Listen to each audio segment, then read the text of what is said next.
이런 경험 있으세요? 물을 많이 마신 것도 아닌데 하루에 화장실을 너무 자주 가는 것 같은 느낌.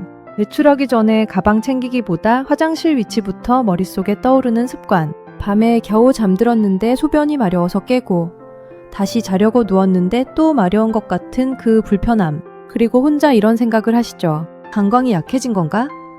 나이가 들면 원래 이런 건가? 말하기 민망해서 그냥 넘기시는 분들이 많은데요. 오늘은 이 이야기를 편안하게 풀어드릴게요. 사실 화장실을 자주 가는 건 생각보다 다양한 원인이 있고 원인을 알면 충분히 조절할 수 있는 부분도 많습니다. 끝까지 봐주세요. 오늘 영상에서 알려드릴 3가지를 말씀드립니다. 첫째, 왜 예전보다 화장실을 더 자주 가게 되는지, 그 원인이 물만의 문제가 아니라는 것.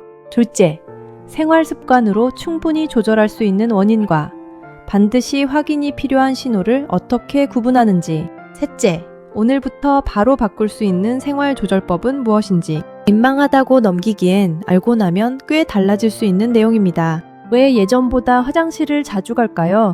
먼저 배경부터 이해하셔야 해요. 우리 몸은 하루 동안 만들어지는 소변의 양과 배출 타이밍을 아주 정교하게 조절합니다. 방광이 소변을 담고 뇌와 신경이 신호를 주고받으면서 지금 가도 된다, 조금 더 참아도 된다를 판단하는 거예요. 그런데 나이가 들수록 이 조절 시스템이 예전만큼 섬세하게 작동하지 않을 수 있습니다. 방광의 탄력이 달라지고 신경 신호의 민감도도 변하고 밤 동안 소변 생성을 줄여주는 호르몬의 분비 패턴도 달라질 수 있어요. 여기에 카페인, 늦은 저녁 수분 섭취, 스트레스, 수면의 질 저하까지 더해지면 화장실 가는 횟수는 더 빠르게 늘어납니다. 그런데 여기서 많은 분들이 놓치는 게 있습니다. 밤에 자꾸 깨서 화장실에 간다고 하시는 분들 중에 사실은 방광 문제가 아니라 수면 자체가 얕아진 경우도 많습니다. 잠이 깊지 않으니 소변 신호를 더 쉽게 느끼는 거예요. 방광을 고치려 하기 전에 먼저 수면부터 살펴봐야 하는 분들이 분명히 있습니다.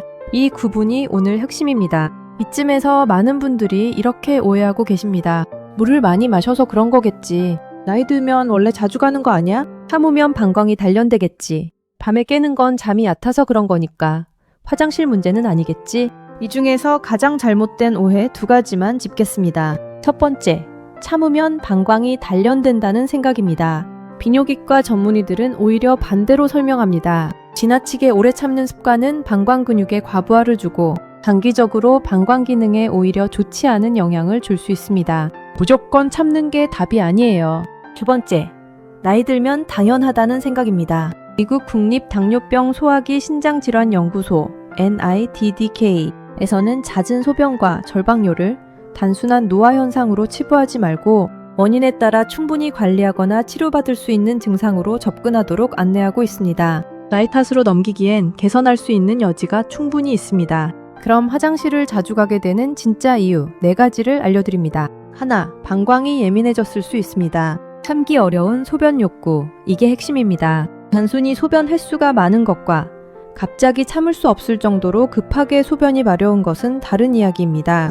후자처럼 갑작스럽고 강한 소변 욕구가 반복된다면 과민성 방광을 생각해 볼 수 있어요. 미국 국립당뇨병 소화기 신장질환연구소 NIDDK에 따르면 과민성 방광은 방광 자체의 문제라기보다는 방광과 뇌 사이의 신경, 신호 조절이 과도하게 반응하는 상태입니다. 방광에 소변이 조금밖에 없는데도 뇌가 지금 당장 가야 한다는 신호를 강하게 보내는 거예요. 이 경우 수분 섭취량과 무관하게 화장실이 자꾸 급해지고 심한 경우 소변이 조금 새는 경험도 생길 수 있습니다. 생활습관 조절과 함께 전문적인 관리가 필요한 상태입니다. 두 번째 이유는 많은 분들이 대수롭지 않게 넘기는 원인입니다. 둘, 카페인, 술, 늦은 저녁 수분 섭취. 커피와 차에 들어있는 카페인은 이뇨작용, 즉 소변을 더 많이 만들어내는 효과가 있습니다.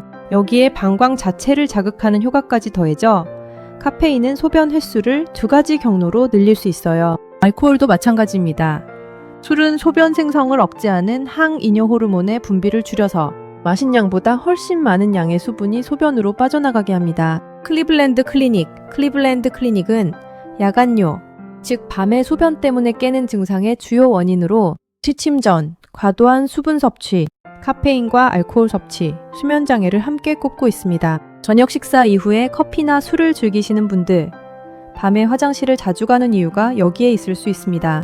셋, 수면의 질과 몸의 수분 조절 변화. 밤에 깨는 게 꼭 방광 문제만은 아닙니다. 진짜 중요한 건 지금부터입니다. 밤에 소변 때문에 깬다고 하시는 분들, 한번 이렇게 생각해 보세요. 소변이 마려워서 잠에서 깬 건지, 아니면 잠이 얕아져서 깼는데 그 순간 소변 신호도 함께 느껴진 건지, 이 두 가지는 원인이 다릅니다.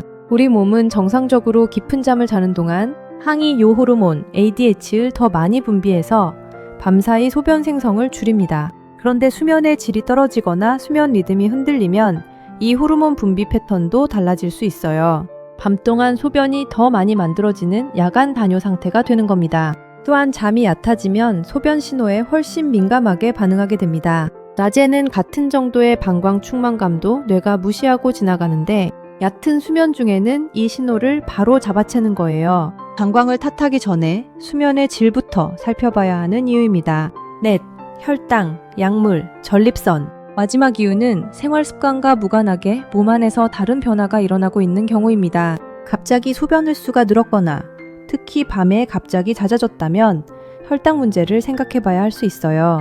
혈당이 높아지면 신장이 포도당을 걸러내는 과정에서 소변량이 늘어납니다. 메이오 클리닉은 설명하기 어려운 갑작스러운 배뇨 증가, 특히 밤에 심해지는 경우 방광 문제나 당뇨의 초기 신호일 수 있다고 명시하고 있습니다. 동시에 심한 갈증, 피로감, 체중 감소가 함께 나타난다면 혈당 확인이 필요합니다. 남성의 경우 전립선 문제도 중요한 원인입니다. 전립선이 비대해지면 요도를 압박해서 소변 줄기가 약해지거나 잔뇨감이 생기고 배뇨 후에도 금방 또 마려운 느낌이 반복됩니다. 대한비뇨의학회에 따르면 전립선 비대증은 50대 이상 남성에서 매우 흔하게 나타나는 상태이지만 방치할 경우 방광 기능에 영향을 줄 수 있어 조기에 확인하는 것이 중요합니다. 복용 중인 약물도 확인이 필요합니다. 혈압약, 이뇨제, 일부 심장약이나 우울증 약물은 소변 횟수를 늘리는 부작용이 있을 수 있어요. 약을 바꾸거나 복용 시간을 조정하는 것만으로도 개선되는 경우가 있습니다. 특히 이런 분들은 더 공감하실 겁니다. 외출할 때 화장실 위치부터 확인하는 분, 커피 마신 날 유독 화장실이 더 잦아지는 분, 밤에 한두 번 이상 소변 때문에 깨서 다시 잠들기 어려운 분, 소변을 보고 나왔는데도 금방 또 마려운 느낌이 드는 분, 그리고 혹시 실수할까봐 외출 자체가 불안해지기 시작한 분, 민망하지만 맞아, 이거 내 얘기야 하셨다면 지금부터 말씀드리는 방법들을 하나씩 살펴봐 주세요. 그래서 무엇을 바꿔야 할까요? 5가지로 정리해드립니다. 첫째, 저녁 이후 수분 섭취 시간을 조절하세요. 물을 덜 마시라는 게 아닙니다. 마시는 시간이 중요합니다. 하루에 필요한 수분은 충분히 드셔야 합니다. 다만 그 타이밍을 조절하는 거예요. 가능하면 하루 수분의 대부분을 오전과 오후 이른 시간에 섭취하고 저녁 식사 이후에는 수분 섭취량을 줄여보세요. 취침 2에서 3시간 전부터는 가능하면 음료 섭취를 줄이는 것이 밤사이 화장실 횟수를 줄이는데 실질적으로 도움이 됩니다. 목이 마를 때는 물 대신 얼음 조각을 입에 물거나 소량씩 여러 번 나눠 마시는 방법도 활용할 수 있어요. 둘째, 카페인과 술이 내 몸에 미치는 반응을 살펴보세요. 커피와 차를 즐기시는 분들, 하루 섭취량과 마시는 시간을 한번 점검해 보세요. 특히 오후 늦게 마시는 커피나 저녁 식사 자리의 음주가 밤 화장실 횟수에 얼마나 영향을 주는지 며칠만 줄여보시면 차이를 직접 느끼실 수 있습니다.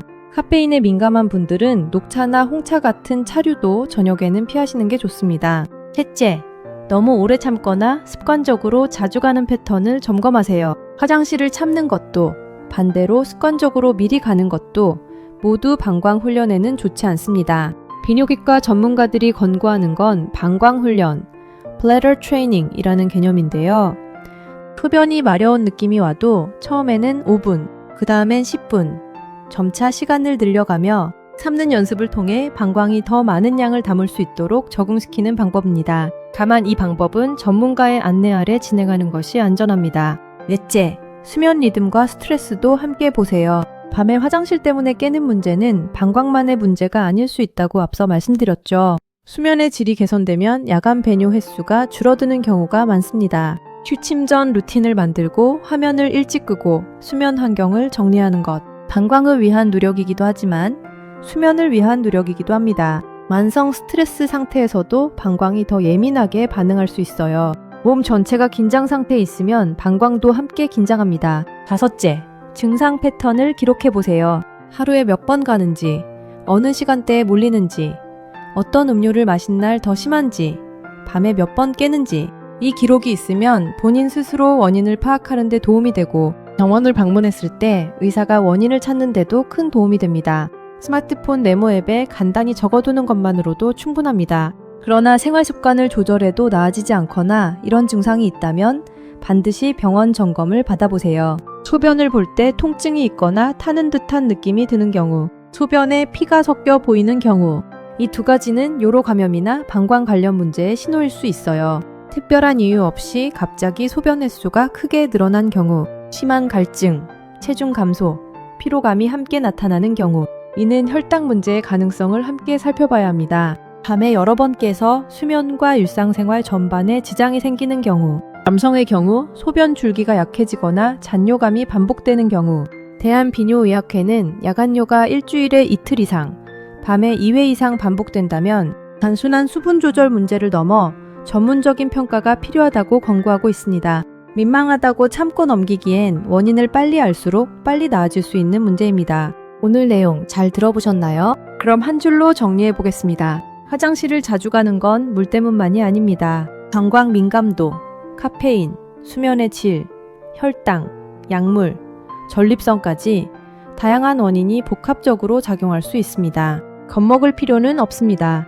하지만 그냥 나이 탓으로 넘기기엔 조절하고 개선할 수 있는 부분이 분명히 있어요. 패턴을 살피고 생활부터 하나씩 바꿔보고 반복된다면 확인받는 것. 이 순서가 가장 현명합니다. 여러분은 어떤 쪽이 더 가까우신가요? 1번. 낮에 화장실을 너무 자주 간다. 2번. 밤에 자다가 화장실 때문에 깬다. 3번. 봤는데도 금방 또 마려운 느낌이 든다. 댓글에 번호로 남겨주시면 다음 내용 준비할 때 꼭 참고하겠습니다. 그리고 다음 달부터는 조금 다른 이야기를 가져오려고 합니다. 여름 특별 시리즈로 색깔이 주는 건강 이야기를 시작해 볼게요. 강한 태양 아래에서 식물이 스스로를 지키기 위해 만들어낸 색깔. 그 색깔이 우리 몸에 어떤 힘을 주는지 빨강, 초록, 보라, 노랑으로 하나씩 풀어드릴 예정입니다. 인생학교 구독, 좋아요 눌러주시고 기대해주세요. 그럼 다음에 뵙겠습니다. 감사합니다.